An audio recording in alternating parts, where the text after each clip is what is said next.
Stop her! She stole my chickens! Somebody catch that girl! Please forgive me. I'm sorry. Fine girl like you, forgive you for what? I didn't mean to. You didn't mean to. Then why did you steal? Who are you? Last week she stole my knife and cutlass. Where did you come from? I will pay for them. Please forgive me. Shameless girl, you still haven't put the roosters down. Give them to me. Wait! We are going to teach this girl a lesson today. Please, sir, I'm sorry. You have been saying sorry every time. Exactly. Who are your parents? Let them come and answer for you. Wait! What is it? Don't touch her. This is our princess, the king's daughter. No, that cannot be. Though Chiamaka had beautiful clothes, she had expensive shoes, she had handbags, toys, books, tablets, she had servants. She had almost everything a person could responsibly ask for. And yet, whenever she saw something that belonged to someone else, something inside her would begin to whisper, take it, take it.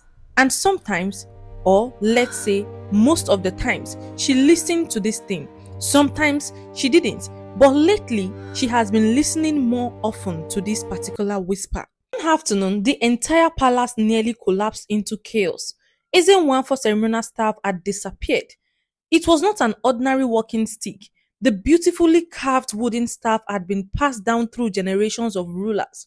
It was decorated with Igbo traditional symbol and was kept safely inside the king's private chamber. The royal staff When the king is discovered gone. that it was Servants, missing, guards, search the chamber began at once. searching. Yes, your Servants majesty, searched the we will living find room, it. guards searched Check the everywhere. courtyard. It must The be here. housekeeper Not in these searched drawers, the my king. storage room. Keep Even looking. the younger prince, It cannot be Kelechi, lost. he joined the search. Finally, Kelechi entered his sister's bedroom. Chiamaka, where his father's staff. She looked up from her book. What staff? She asked. Don't pretend. The king's staff is missing. I don't know anything about it.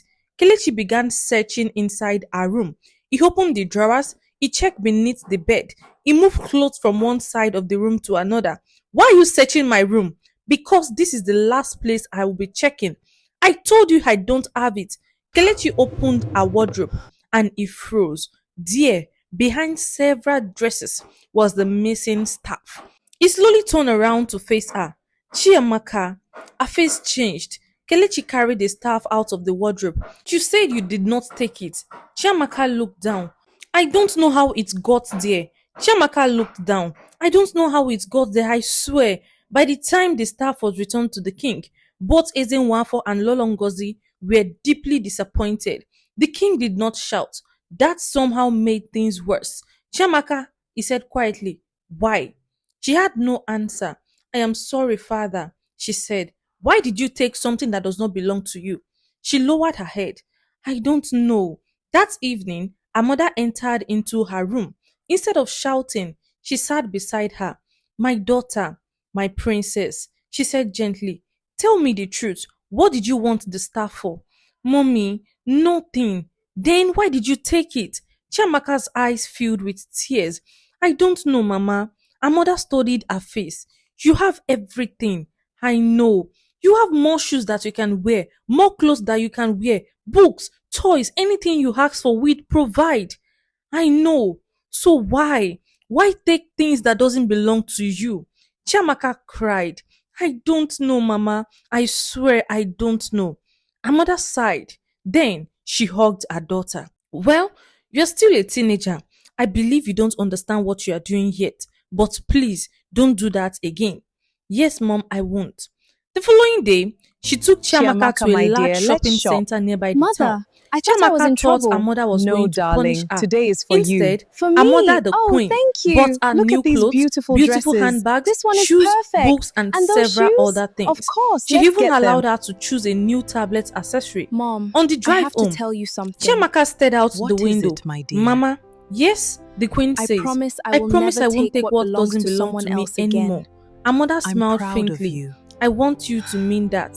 I do. I mean it. And for a while, Chiamaka seemed determined to keep her promise. But the next morning, everything changed again. At Elite Scholar College, the biology teacher, Mrs. Amarachi, stood in front of the classroom, explaining the human digestive system. The students listened. Some took notes, some whispered. Princess Chiamaka sat quietly at her desk. Break time, let's Then go! the bell I'm so rang. hungry! Break Race time! you The outside! classroom immediately erupted. Students rushed outside, and within minutes, almost everyone had disappeared. Only Princess Chiamaka and Miss Amarachi, the teacher, remained. Chiamaka opened her lunchbox and began eating. Mrs. Amarachi sat at her own desk, Chiamaka, scrolling through why are her you eating phone. alone? After a Don't you few have any minutes, she friends? looked up. Chiamaka, why are you eating alone? I like being alone, ma'am. Don't you have friends? I have a few, but they all went outside. I don't feel like going outside today. Miss Amarachi smiled and returned to her phone. After a few minutes later, she stood up, her leg hurting. She removed her black heels and put on a simple flip flop. She placed the heel beside a handbag on her desk. I will be back, she said. Chiamaka nodded. Miss Amarachi walked out of the classroom. The classroom became silent again. Chiamaka continued eating. Then her eyes moved towards the teacher's desk. She looked at the door. Nobody. She looked towards the window. Nobody. Her eyes returned to the shoe. Slowly, Chiamaka stood up.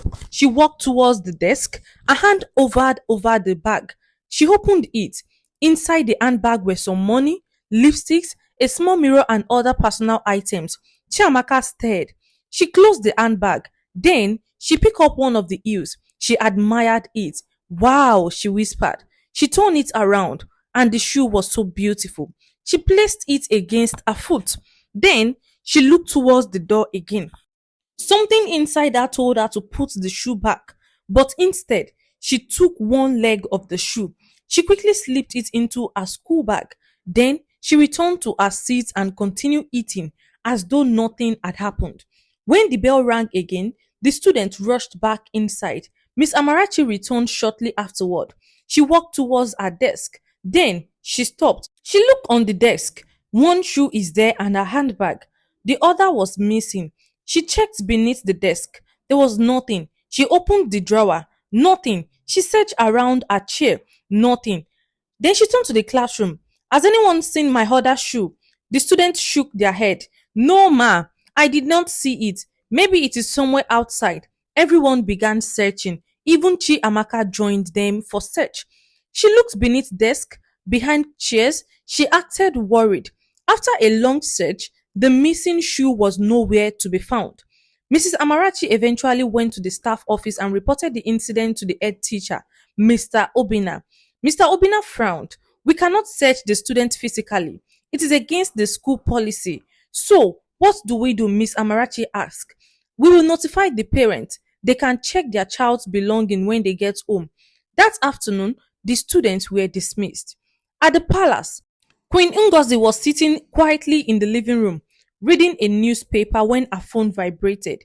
She picked it up. The sender reads, Elite Scholar College. Why are they messaging me? She opened the message. She read it once, then again, her expression changed. She lowered the phone. Something was wrong. Later that evening, Chiamaka sat outside the palace, playing a game on her tablet phone. Lola Ngozi watched her from a distance. Her daughter looked completely innocent, just like every other time. But the message she read on her phone kept playing in her mind. Eventually, she quietly entered into Chiamaka's bedroom. She walked straight to her school bag hanging beside the wardrobe. Her hand stopped on the strap. Ah, my daughter cannot steal a shoe. One leg of shoe, she whispered to herself. She looked towards the door. I shouldn't be checking my daughter's things, but her heart refused to let her leave. With trembling hands, she opened the bag. She moved aside a notebook, then another. Her fingers touched something hard. She pulled it out. A black high-heeled shoe, just a single pair. Lolongozi froze. Her mouth opened. No words came out. She stared at the shoe. One shoe? She slowly sat on the edge of the bed. Her heart was pounding. She picked up the shoe and stared at it again. Why would Chiamaka steal one shoe? A princess. She could not even wear it. Where does she want to wear one leg of shoe too? Queen Ngozi quickly wrapped the shoe inside her wrapper and left the room. She returned to her own bedroom, shut the door, then she sat on her bed. For several minutes, she said nothing. Finally, she whispered, My daughter has all the shoes she needs in this world. She looked down at the wrapped shoe. Why would a princess steal just one shoe? Why did she take one and not the two? Her eyes became wet. This must not go outside this palace. She shook her head. Nothing is wrong with my daughter. She's just been a teenager. But even as she said that words, something deep inside her refused to believe them. Queen Ngozi held the shoe tightly beneath her wrapper. For the first time, she wondered whether the problem was much bigger than stealing, and she was terrified of even finding out. Please grab a popcorn. You will be needing it as this story unfolds. Please tell me your favorite TV show at the moment and what time is it in your region. I hope you're enjoying this story. Let's continue into it. The following morning, Queen Ngozi barely slept. She had spent most of the night asking herself the same question. Why? Why would my daughter steal something she did not need? Why would she take one shoe? And most importantly, how long has this been happening? But every time the question became too frightening, Queen Ngozi forced herself to stop thinking about them. She had already decided she would protect her daughter. The next morning after breakfast, she personally drove Chiamaka to school. The princess sat quietly in the back seat, tapping away on her tablet. Queen Ngozi glanced at her through the rearview mirror. Chiamaka, yes, mama. Did you sleep well? Yes, mom. Are you sure? Yes, mama. Is there anything you want to tell me about what happened in school yesterday? No, mom, nothing significant. The queen nodded. She wanted to ask about the shoe, but she couldn't bring herself to do it. Then they arrived at the school. Chiamaka opened the car door. Bye, mama. Have a good day. You too. Chiamaka walked through the school gate. Queen Ngozi watched her until she disappeared inside the building. Then she parked properly and stepped out. She wasn't leaving yet. There was something else she needed to do. She walked into the school premises and headed straight to the staff office. When she arrived, Miss Amarachi was sitting at her desk, looking through some papers. She looked up. Your Majesty, ma. Queen Ngozi smiled politely. Please don't call me Your Majesty. Just call me Queen Ngozi. Miss Amarachi smiled. Okay, ma'am. I came concerning what happened yesterday. The teacher immediately understood. The shoe? Yes. Queen Ngozi sighed. I received the text message from the admin and I searched through my daughter's school bag last night. Miss Amarachi looked at her expectantly. Did you find it, ma'am? Queen Ngozi shook her head. No, there was no shoe in her bag. She deliberately lied. Those words felt heavy in her mouth, but she kept her expression calm. I am really sorry about what happened, she continued. I know how frustrating it must be to lose something like that. Miss Amarachi nodded. Thank you, ma'am. I am still surprised. I don't know where it disappeared to. I hope you find it. Amen. Queen Ngozi turned towards the door. She had almost reached when she stopped. She looked back at the teacher. Actually, yes, ma'am. I have been thinking about it since yesterday. She reached into her handbag. I feel terrible that this happened in your classroom. She brought out a brown envelope. I would like you to accept this. Miss Amarachi hesitated. What is it, ma'am? 50,000 naira. The teacher's eyes widened. Ma? Please. No, no, no, no. I cannot take this. Why not? This is too much. It is not. But you don't have to do this, ma. I know. Queen Ngozi gently placed the envelope on the desk. Please, use it to replace the shoe if you do not eventually find it. Miss Amarachi stared at the envelope. You are very kind. Queen Ngozi smiled. Just accept it. The teacher finally took it. Thank you so much. You're welcome. May God bless you. Amen. And may He bless your family. Amen. Queen Ngozi smiled and walked out. As soon as she got into a car, she closed the door and released a long breath. At least I have made amends, she whispered. She looked towards the school building. The only thing I will not do is to make my daughter look bad. She started the engine. She is still my daughter. Then she drove away. But what Queen Ngozi did not know was that by protecting Chiamaka from the consequences of her action, she might have been protecting the very behavior she was desperately hoping would disappear. 3 days passed. The entire village of Umoma became busy with preparations for the annual Yam Festival. It was the most anticipated celebration of the year. For 7 days, the village would come alive. Traditional dancers rehearsed in the village square. Drummers practiced from morning until evening. Women prepared food, men decorated meeting grounds. The palace was even busier. People moved in and out, carrying boxes. Caterers came to discuss menu with the queen. Tailors arrived with fabrics. Personal shoppers brought shoes and handbag. The palace courtyard was filled with activity. Inside the main palace, Queen Ngozi sat on a large chair while Chiamaka stood beside her. So, her mother said, "What do you want to wear for the festival? Day 1 to day 7. Chiamaka immediately brought out her phone. "I already have some ideas, mom." She opened her gallery and began scrolling. This one, this one, this one. When Ngozi leaned closer, the outfit was beautiful. Combination of traditional Igbo fabrics and modern designs. "I like this one." "Me too." "What about the color?" "I want this color." Queen Ngozi nodded. "Fine, let's do it." She called one of the palace assistants. "Please call me Mrs. Ifnaya." "Yes, ma'am." The vendor was a well-known fashion trader who supplied clothes and accessories to several wealthy families in Umoma. Within an hour, Mrs. Ifnaya arrived at the palace with two assistants. They carried large boxes. "Good afternoon, Queen." "Good afternoon, Ifnaya." "How are you?" "I am fine." "Bring out the outfits we discussed." "Yes, ma'am." The boxes were open. One contained clothes, another contained shoes, another contained handbag and accessories. Chiamaka's eyes immediately lit up. "Wow!" Mrs. Ifnaya laughed. "You like them?" "Yes." "Take your time." She began displaying different outfits. "This one is beautiful. I like this one too. What about this?" "No, mama, I prefer this one." Mrs. Ifnaya laughed. "Princess knows what she wants." Queen Ngozi smiled. She had always been like that. They continued choosing. Shoes were placed on the floor, handbags were arranged on a nearby table, bracelets, necklace, and bangles were displayed on a velvet cloth. The atmosphere was cheerful. Everyone was talking, everyone was distracted, and that was when Chiamaka noticed something. A beautiful gold colored bangle decorated with small green beads. Her eyes remained on it. She picked up another bracelet. "This one is nice." Mrs. Ifunanya turned towards her. "Yes, princess, this one is very beautiful." Chiamaka smiled. Then she looked at the bangle again. Something inside of her stirred. She glanced around. Her mother was discussing fabric with Mrs. Ifunanya. One of the assistants were arranging shoes. The other was checking a box. Chiamaka slowly reached towards the bangle. Her finger touched it. She paused. Then she quietly slid it into her palm. She lowered her hand. A few seconds later, she slipped the bangle beneath her skirt. Then she picked up another handbag as though nothing had happened. "Do you like this one?" her mother asked. "Yes." Queen Ngozi smiled. "Put it there.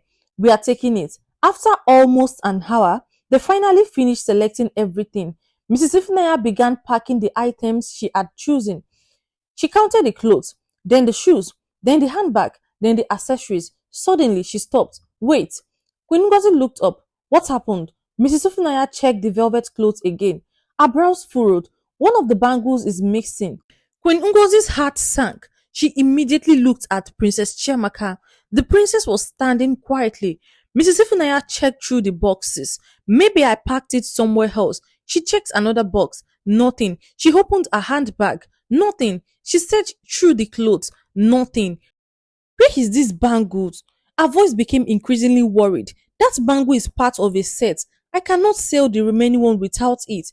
Queen Ngozi watched her. She already knew what had happened. She had seen the same look before. The same quietness, the same strange innocence. Her daughter's hand was nowhere near the missing bangle. But somehow, Queen Ngozi knew. "Please," she said finally, "don't worry about it." Mrs. Ifunanya looked at her. "But my queen." "I will pay for it," the queen said. "You don't have to. It went missing inside my palace, so I have to pay for it." "I am really sorry for the inconvenience." Mrs. Ifunanya hesitated. "I am very sorry." Queen Ngozi paid for the missing bangle alongside with the other items. Mrs. Ifunanya thanked her repeatedly. "I am sorry this happened. Don't worry." The vendor packed everything. She bowed slightly. "Thank you very much, my queen." "You are welcome." Then she and her assistants carried the boxes out of the palace. The moment they reached the palace gate, one of the assistants, a young woman named Adaobi, spoke quietly. "Madam." "Yes." I know who took that bangle you were looking for. Mrs. Ifnaya stopped walking. What? I saw her. Who? Who took it? Adaobi looked towards the palace. It is the princess. Mrs. Ifnaya's eyes widened. What? You mean Princess Chiamaka? Yes. No, it is not possible. I saw her take it. Mrs. Ifnaya shook her head. That is impossible. I saw her with my own two eyes. No, Adaobi. But the princess cannot steal. Adaobi stared at her madam. Why not? She is the king's daughter. That doesn't mean she cannot steal, Adaobi replied. Mrs. Ifunanya frowned. What are you even saying? Adaobi lowered her voice. It is not her first time. Mrs. Ifunanya became still. What do you mean by that? I have heard about her. Heard what? Adaobi looked around before speaking. They call her Princess Klepto. Haven't you heard? Mrs. Ifunaya's face changed. What? No, that cannot be true. I am telling you what I know, madam. Mrs. Ifnaya stared back at the palace. Inside those walls was the daughter of Ezenwafo, a princess, a girl who had everything. And yet, according to Adaobi, she had stolen a bangle right under her mother's nose. The day of the festival finally arrived. From the early hours of the morning, Umuoma was alive with excitement. Inside the palace, Princess Chiamaka was sitting in her bedroom when she suddenly heard familiar voices. Chiamaka! She jumped from her bed. Who is that? The door opened. Surprise! Chiamaka screamed. Amara! Her two cousins rushed inside the house. For a moment, the three girls simply stared at one another before bursting into laughter. You have grown so much. So have you. They hugged each other tightly. It had been almost a year since they had last seen one another. The girl sat on Chiamaka's large bed and immediately began talking. So, tell us everything, Amara said. Everything about what? Everything. The second cousin, Uchechi, laughed. You know what she mean. School, friends, boys. Do you have a boyfriend now? Chiamaka rolled her eyes. You two haven't changed. Neither have you, Uchechi replied. They laughed again. For almost an hour, they talked about school, clothes, friendship, and all the things they had missed during the year. Then, Amara suddenly became quiet.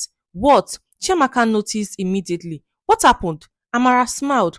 I have a date. The two other girls screamed. With who? His name is Somto. Uchechi leaned closer. Tell us everything now. Amara smiled. He's very sweet and he has good friends too. Does your mother know? The smile disappeared from Amara's face. No, never. My mother can never know. So how do you plan to go? Well, both of us will go today. Chiamaka stared at her. Today? Yes, during the festival, we can go. Amara lowered her voice. My mother would never allow me to go, but everybody will be distracted because of the festival. Uchechi's eyes widened. So you want us to sneak out? Yes. Chiamaka laughed nervously. You must be crazy. Come with me. What? Both of you, please. Uchechi looked at Chiamaka. This could actually be fun. Chiamaka hesitated. Then she smiled. Okay, no problem. The three girls quickly began planning. Since Chiamaka had plenty of clothes, they decided to change into outfits that would make them look less like palace guests. They dressed themselves into beautiful but simple clothes. They covered their hairs differently. They avoided anything that would immediately identify them as members of the royal family. Then, when everyone was distracted by the festival preparation, they quietly slipped out. They walked through the village, laughing and whispering. Amara continued telling them about Somtom. He's very funny, he loves me, and I love him. Is he handsome? Uchechi asked. Very handsome. How handsome? Stop asking silly questions. Princess Chiamaka laughed. But does he have friends too? And are they nice? Eventually, they arrived at the modest duplex. Somtom came outside with two of his friends. Amara, she smiled. Hi. Somtom welcomed the girls. Come inside. The girls entered. At first, everyone was a little shy, but within minutes, the atmosphere changed. They began joking and laughing. Somtom's friend asked Chiamaka questions about the palace life. Is it really true that you have guards everywhere? Chiamaka laughed. Not everywhere. Do you eat different food from us? No. Have you ever driven your father's car? Of course not. Everyone laughed. What is it like being a princess? Chiamaka thought for a moment. It is nice. Just nice. She smiled. Sometimes they continued talking. For the first time in a long while, Chiamaka felt completely normal. Nobody was calling her princess, nobody was watching her.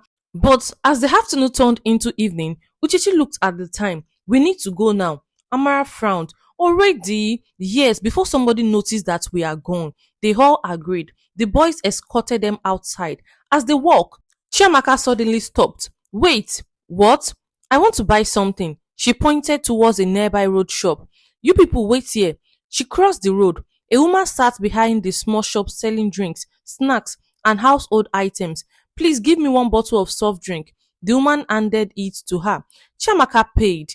Let me give you your change. The woman turned around. While she was gone, Chiamaka's eyes moved around the shop. Something caught her attention. A small baby doll sat on a table. She stared at it. Her hand slowly moved towards it. She picked it up. She looked around. Then, almost without thinking, she slipped the doll beneath her skirt. As the woman returned to give her a change, here you go. Thank you. Chiamaka quickly turned. She walked towards the road, but before she could cross, the door slipped from beneath her skirt and landed on the ground. The woman saw it. Hey! Chiamaka froze. Stop there! The woman ran out. What are you doing with my daughter's doll? Chiamaka's face changed. You stole it? Amara and Uchechi immediately came running. Please calm down, ma. But the woman was furious. She took my daughter's doll. One of Somtom's friends stepped forward. Madam, please, we are sorry. The woman pointed at Chiamaka. She stole it. I know, please, accept our apology. The young man brought out money. I will pay for it. The woman hesitated. I don't want your money. I want her to understand that stealing is wrong. But what do you even need a baby doll for? We understand. He returned the doll to the woman and apologized again. Eventually, the woman calmed down. The group continued walking, but Chiamaka was no longer laughing. Tears began to roll down her cheeks. Sometimes friend Kamsi noticed. He slowed down until he was walking beside her. Why are you crying? Chiamaka wiped her face. I don't know. About what happened? She nodded. Why did you take the doll? I don't know. You wanted it? No. Then why? Chiamaka looked at him. I don't know why I took it. I just took it. I think I need help. Kamsi looked at her sympathetically. You are not a bad person. Chiamaka stared at him. I keep doing it. Doing what? Taking things that does not belong to me. He was quiet. But why? I don't know. Kamsi nodded slowly. Then we have to figure things out. I will help you, he said. Chiamaka smiled through her tears. Thank you. They hugged briefly. Before they separated, they exchanged phone numbers. Eventually, the three girls returned to the palace. But the moment they entered Chiamaka's bedroom, Amara and Uchechi confronted her. You embarrassed us. Chiamaka looked down. I am sorry. You stole a doll? I didn't mean to. What do you mean you didn't mean to? Uchechi threw her hands up. Chiamaka, look around. You have toys everywhere. So why do you need it? You have money. You could buy tens of those toys. Amara shook her head.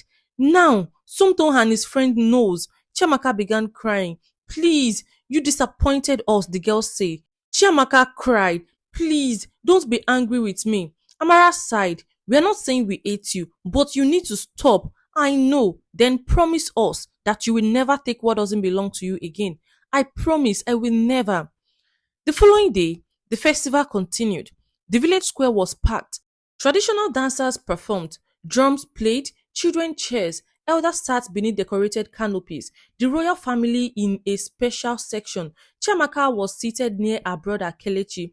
Suddenly, her phone vibrated. She looked at the screen. Kamsi. She stood. Where are you going? Kelechi asked. I want to get some fresh air. She walked behind the festival grounds. Kamsi was waiting there. You came? Yes. He looked serious. There is something we need to do. What? You told me yesterday that you don't understand why you steal. Yes. I think you should talk to someone who can help you. And I have found the person. Chiamaka frowned. Who? A professional. She hesitated. Like a doctor? Someone who understands this kind of behavior, Kamsi replied. Chiamaka sighed. Okay, you don't have to be ashamed. I know, but not now, Kamsi. I am busy. Kamsi looked at her. What do you mean? She said, the festival is ongoing. I don't want to leave now. Kamsi tried to persuade her. I finally found someone who will help you and is ready. He wants us to come now.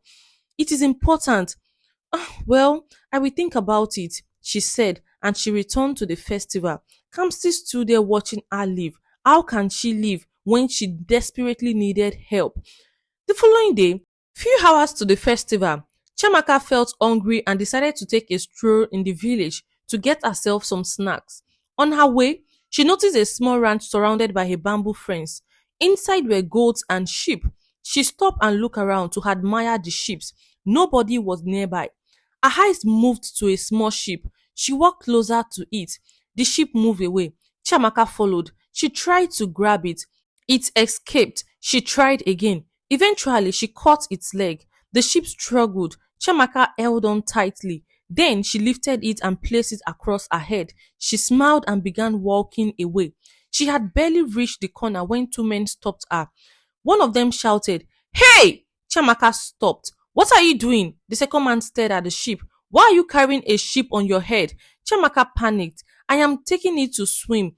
The men stared at her. "To swim?" "Yes." The first man frowned. "Have you lost your mind?" Within seconds, people began gathering. Someone shouted that she had stolen the sheep. Another person brought a tire. "Let us punish her! Let us punish her!" The situation quickly became chaotic. Then one of the men looked closely at Chiamaka. "Wait, oh, wait, wait, wait!" He narrowed his eyes. "Are you not Princess Klepto?" Chiamaka's heart dropped. She immediately turned and ran. "Catch her! Thief! Thief! Stop!" The men chased after her. Eventually, they caught her and brought her back towards the palace. When they reached the royal compound, the king and queen were informed. The men explained everything. "We are tired, oh, we are tired, my king. This has gone too far. She has stolen from too many people. One day, something terrible will happen." Another man angrily said they would deal with her harshly if they ever catch her stealing again. Queen Ngozi immediately stood up. "How dare you speak about my daughter like that?" "Queen, she's a child," the queen said. The king raised his hand.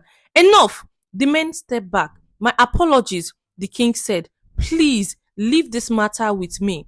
The men eventually left. Silence filled the palace. The king stared at his daughter. He did not speak for several seconds. Then he turned towards his wife. "Have you seen what has happened?" Queen Ngozi lowered her eyes. "You have overpampered her. That is not fair. You gave her everything. I only wanted her to be happy. You protected her every time she stole. I was protecting our daughter." "Okay, you were protecting our daughter. Now look at her now." The queen began crying. The king's voice then softened. "We cannot continue pretending that nothing is wrong." Queen Ngozi looked at Chiamaka. Her daughter was crying silently. "You are right," she whispered. "We need to find help." Then the king said, "We need to consult the oracle." But before the king could say anything else, Kelechi entered. "Good afternoon, father." "Good afternoon." He looked at his mother. "Mother," she nodded. Kelechi noticed the tension. "What happened?" The king explained everything. Kelechi listened carefully. Then he said, "Father, I don't think this is spiritual." Everyone looked at him. "What do you mean?" "I think Chiamaka may have what they call kleptomania." The king frowned. "Klepto what?" "Kleptomania." Kelechi explained the condition, where a person repeatedly feels an overwhelming urge to take things that does not belong to them and things they don't even need, even when they have no real reason to steal them.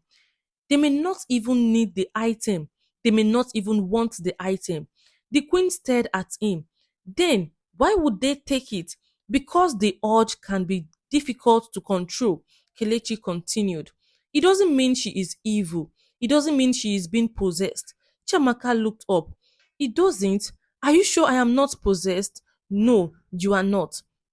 Then Kelechi turned to his parents, the king and queen. "She needs professional help, not punishment, not shame." The king remained thoughtful. "So, what do you suggest we do?" "We find a qualified mental health professional who can assess her properly and guide her treatment." The queen began crying again. "Ah, they have get me. Ah, what is this? What have I done?" Kelechi looked at her gently. "Mother, I have been saying this since we were children. She looked at him. What do you mean, Kelechi? You kept covering for her. I was protecting her. I know. But every time she took something, you bought her more things to cover it. The queen lowered her head. I thought giving her everything would make her stop. Kelechi shook his head. She didn't need more things. He looked at his sister. She needed help. The words broke something inside Queen Ngozi. She walked towards her daughter and hugged her. I am sorry, Chiamaka. I am so sorry. Chiamaka cried against her mother's shoulder. I don't know why I do it, mommy. I don't know. I know. I don't want to be a thief. You are not a bad person. You are not a thief. The family eventually agreed to seek professional help. For the first time, nobody tried to hide what was happening. Nobody called her Princess Klepto. Nobody shouted at her. Instead, they began helping her understand what she was experiencing. And soon, Chiamaka started receiving treatment from a man far away in the village, an educated man. But it was not an overnight miracle. Some days were difficult, some days she struggled, but gradually things began to change. And for the first time in years, the palace stopped asking, what did Chiamaka steal? And started asking, how can we help Chiamaka? And with every love she can ever receive, with everyone's support, everyone's care, she finally got the help that she deserved. Thank you for watching this video. I hope you enjoyed it. Please do not forget to subscribe to this channel, like this video, and leave a comment for us in the comment section. We would like to know what you think about videos like this.